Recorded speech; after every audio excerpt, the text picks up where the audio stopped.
Hi, and welcome back to 2 Minutes with the VA. Today we have a question from Cecily, and she says, what is open source? She keeps hearing about open source software, wants to know if it's really free and if she can use it in her business.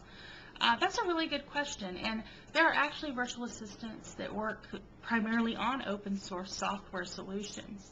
Open source is basically a software it's basically a group of people that get together and they make some sort of software and it's offered for free.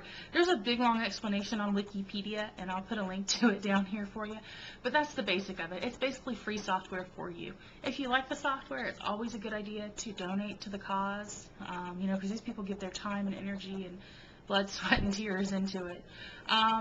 One of the things you need to know is that you can, like for instance, if you're working on a Word document, it will open it in let's say OpenOffice, for instance. It'll open it in OpenOffice.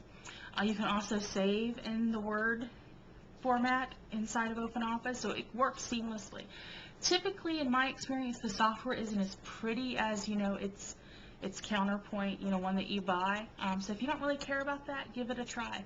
I use several open source things in my office, and I have clients that only use open source. They feel that strongly about the big, overall picture of the open source movement.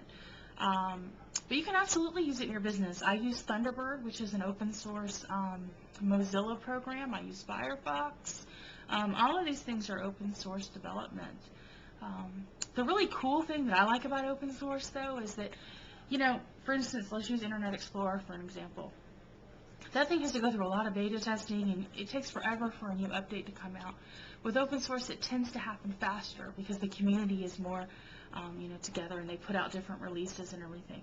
That's just been my experience. For instance, tab browsing that I know of was first available in Firefox. They were able to get it out faster. But yeah, open source is great. It's a way you can save some money on setting up your software. So I definitely say go out and grab it. It's awesome. Thanks.